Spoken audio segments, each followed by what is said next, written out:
ಟ್ರೋಲರ್ಸ್ಗಳಿಗೆ ಆಹಾರ ಆಗ್ತಾ ಇದ್ದಾರಾ ಡಿ ಕೆ ಶಿವಕುಮಾರ್? ಕಾರಣ ಏನು ಅಂತ ಹೇಳಿದ್ರೆ ಅವರ ಬಾಡಿ ಲ್ಯಾಂಗ್ವೇಜ್, ಅವರ ಮನೋಧೋರಣೆ ಮತ್ತು ಅವ್ರು ಯಾವ ರೀತಿ ನಡೆದುಕೊಳ್ತಾ ಇದ್ದಾರೆ. ಬಾಡಿ ವೋಂಟ್ ಲೈ ಅನ್ನೋ ಮಾತಿದೆ. ಅವ್ರು ಯಾವ ರೀತಿ ನಡೆದುಕೊಳ್ತಾರೆ, ಯಾವ ರೀತಿ ಗತ್ತು ಗಮ್ಮತ್ತಲ್ಲಿರ್ತಾರೆ ಅನ್ನೋದಕ್ಕೆ ಟ್ರೋಲರ್ಸ್ ಈಗ ಅವರನ್ನು ಟ್ರೋಲ್ ಮಾಡಿದ್ದನ್ನು ನಾವು ಗಮನಿಸಿದ್ವಿ. ಬಹಳಷ್ಟು ಕಡೆ ನೋಡಿದ್ದೀರಿ. ಅವರು ಬರುವಾಗಲೂ ನಡೆದುಕೊಳ್ಳುವಾಗಲಿರ್ಬೋದು, ಮಾತಾಡುವಾಗಿರಬಹುದು, ಅಥವಾ ಅವ್ರ ಪಕ್ಷದ ಕಾರ್ಯಕರ್ತರನ್ನ ಪ್ರೀತಿಯಿಂದ ಒಂದಿಷ್ಟು ಪೆಟ್ಟು ಕೊಟ್ಟು ಹೋಗೋದಿರಬಹುದು, ಅಥವಾ ಅವರು ಬೀಳೋದಿರಬಹುದು, ಅದನ್ನು ಜಾಸ್ತಿ ಶೇರ್ ಮಾಡೋದಿರ್ಬೋದು. ಇದರಿಂದ ಅವರಿಗೆ ಮುಜುಗರ ತಂದುಕೊಡೋ ಕೆಲಸ ಟ್ರೋಲರ್ಸ್ಗಳಿಂದ ಆಗ್ತಾ ಇರುತ್ತೆ. ಅದಕ್ಕೆ ಪೂರಕವಾದಂಥ ಸುದ್ದಿ ಇದೆ, ಇಲ್ಲಿದೆ.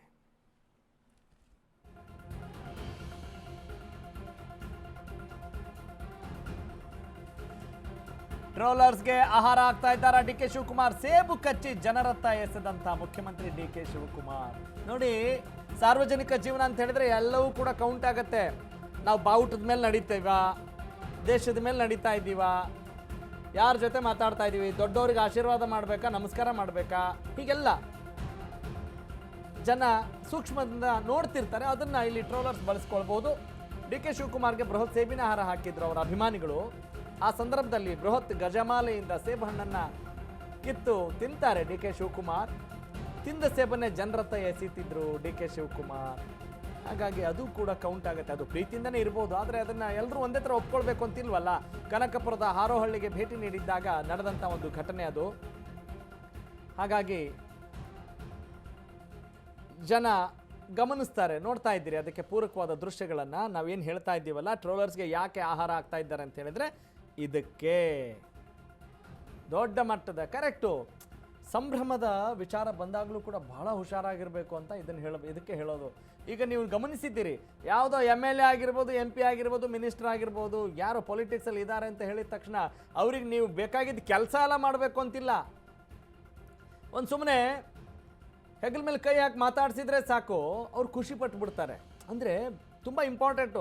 ನೀವು ಅವ್ರಿಗೆ ನಿಮ್ಮ ಊರಿನ ಚರಂಡಿ ಗಬ್ ನಾರ್ತಾ ಇರಲಿ, ರಸ್ತೆ ಗುಂಡಿ ಬಿದ್ದಿರಲಿ, ನೀವು ಅಂದ್ಕೊಂಡಿದ್ದ ಕೆಲಸ ಆಗದೇ ಇರಲಿ, ಜನರು ಅಲ್ಲಿ ಏನೋ ಅಧಿಕಾರಿಗಳು ಸತಾಯಿಸ್ತಾ ಇರಲಿ, ಆದರೆ ನಮ್ಮ ಜನರಿಗೆ ಒಂದೊಂದು ಸಲ ಏನು ಅನಿಸುತ್ತೆ, ಒಬ್ಬ ಆತ್ಮೀಯತೆಯಿಂದ ಮಾತಾಡಿಸಿದಾಗ ಸಹಜ ಅದು, ಇಟ್ ಈಸ್ ವೆರಿ ನ್ಯಾಚುರಲ್, ಖುಷಿಯಾಗಿಬಿಡ್ತಾರೆ.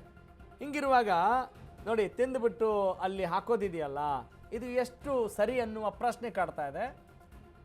ಅಂದರೆ ಅದನ್ನು ಖುಷಿಯಿಂದ ತಿನ್ನೋರು ಇರಬಹುದು, ಅದನ್ನು ಸ್ವೀಕರಿಸ್ಬೋದು. ನಮ್ಮ ನಾಯಕ, ನಮ್ಮ ಹೀರೋ, ನಮ್ಮ ಲೀಡರ್, ನಮ್ಮ ಮುಖ್ಯಮಂತ್ರಿ, ನಮ್ಮೂರವರು ಕೊಡ್ತಿದ್ದಾರೆ ಅಂತ ಸ್ವೀಕರಿಸಲೂಬಹುದು. ಆದರೆ ಸಾರ್ವಜನಿಕ ಜೀವನದಲ್ಲಿ ಇದನ್ನು ಬೇರೆ ರೀತಿ ನೋಡುವವರು ಇದ್ದಾರೆ. ಎಲ್ಲರ ಮನಸ್ಥಿತಿ ಒಂದೇ ಥರ ಇರಲ್ಲ ಅನ್ನೋದನ್ನು ನಾವಿಲ್ಲಿ ಹೇಳಬೇಕಾಗಿದೆ. That's it. ಎಸ್, ಮತ್ತೊಂದು ಸುದ್ದಿ.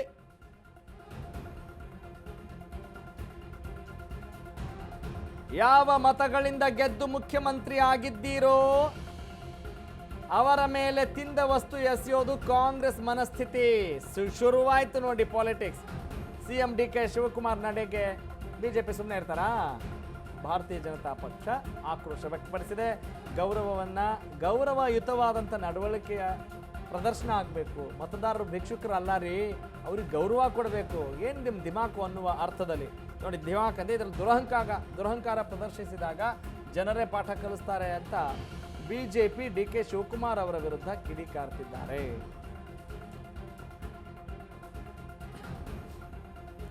ನಿಜ, ಕೌಂಟ್ರು ರೀಕೌಂಟ್ರು ಎಲ್ಲವೂ ನೋಡ್ತೀವಿ ಅಲ್ವಾ. ಕಾಯ್ತಾ ಇರ್ತಾರೆ ಎದುರಾಳಿಗಳು.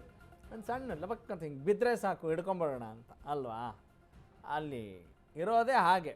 ಬೇರೆಯವರ ಲೋಪದೋಷಗಳನ್ನು ಎಣಿಸೋದೇ ದೊಡ್ಡ ಸ್ಟ್ರೆಂತ್ ಆಗಿರುತ್ತೆ ಎದುರಾಳಿ ಪಕ್ಷಗಳಿಗೆ. ಅದು ಎಲ್ಲ ವಿಚಾರಗಳಲ್ಲೂ ಇರ್ಬೋದು, ದಟ್ಸ್ ಅ ಪಾರ್ಟ್. ಒಟ್ಟಿನಲ್ಲಿ ಡಿ ಕೆ ಶಿವಕುಮಾರ್ ಅವರ ಈ ಬಾಡಿ ಲ್ಯಾಂಗ್ವೇಜಿಗೆ ಸಂಬಂಧಪಟ್ಟ ಹಾಗೆ ಬಹಳಷ್ಟು ಟೀಕೆ ಟಿಪ್ಪಣಿಗಳು ಇದ್ದಾವೆ. ಅವರು ನಡ್ಕೊಂಡು ಬರೋದಿರ್ಬೋದು, ಮಾತನಾಡ್ಸೋರೋ ರೀತಿ ಇರ್ಬೋದು, ಅದು ಕೆಲವೊಬ್ರಿಗೆ ಇಷ್ಟ ಕೂಡ ಆಗ್ಬೋದು. ಎಲ್ರಿಗೂ ಇಷ್ಟ ಆಗುತ್ತೆ ಅಂತ ಹೇಳೋಕ್ಕೆ ಬರಲ್ಲ. We cannot declare it. ಒಂದು ಶರ ಬರೆಯೋಕ್ಕಾಗಲ್ಲ ಅಲ್ವಾ, ರಿಮಾರ್ಕ್ಸ್ ಬರೆಯೋಕ್ಕಾಗಲ್ಲ, ಇದು ತಪ್ಪು ಇದು ಸರಿ ಅಂತ ಹೇಳಿ ಅಲ್ವಾ. ಆದರೆ ಒಬ್ಬೊಬ್ರಿಗೆ ಇಷ್ಟ ಆಗುತ್ತೆ. ಈಗ ನೀವು ಅಂಬರೀಷ್ ಅವ್ರನ್ನ ಗಮನಿಸಿರ್ಬೋದು. ನಟ ಅಂಬರೀಷ್ ಅವರಿಗೆ ಅವರು ಅವರ ಅಭಿಮಾನಿಗಳಿಗೆ ಬೈದರೆ ಭಾಳ ಖುಷಿ ಪಡೋರು ಅಭಿಮಾನಿಗಳು. ಏನೋ ಬೈದಿಲ್ಲ ಅಂತ ಹೇಳಿದ್ರೆ ಅಣ್ಣ ಯಾಕೋ ನಮ್ಮ ಮೇಲೆ ಮುನ್ಸ್ಕೊಂಡವನೆ ಅಂತ ಹೇಳೋರು, ಹಂಗೆ ಹೇಳೋರು ಕೂಡ ಇರಬಹುದು. ಆದರೆ ಇದು ಸಾರ್ವಜನಿಕ ಜೀವನ ಅಂತ ಬಂದಾಗ, ಒಂದು ಆಡಳಿತ ಅಂತ ನಡೆಸ್ತಾ ಇರುವಾಗ, ಇನ್ನೂ ನಿಮ್ಮ ಮಹತ್ವಾಕಾಂಕ್ಷೆಗಳು ಬಹಳಷ್ಟು ಇರುವಾಗ, ಇನ್ನು ಈಗ ತಾನೇ ಅಧಿಕಾರ ಸ್ವೀಕರಿಸಿರುವಾಗ ಎದುರಾಳಿಗಳು ಮಾತಾಡ್ತಾರೆ, ನಿಮ್ಮ ಆತ್ಮೀಯರು ಮಾತಾಡಬಹುದು, ನಿಮ್ಮ ಪಕ್ಷದಲ್ಲೇ ಮಾತಾಡಬಹುದು. ಹಾಗಾಗಿ ಆ ಒಂದು ಮನೋಧೋರಣೆಯನ್ನು ಸುಧಾರಿಸಿಕೊಂಡದ್ದೇ ಆದಲ್ಲಿ ನಿಮಗೊಂದಿಷ್ಟು ಒಳಿತಾಗ್ಬೋದು ಅಂತ ಹೇಳುವವರು ಹಿತೈಷಿಗಳು ಕೂಡ ಇರಬಹುದು.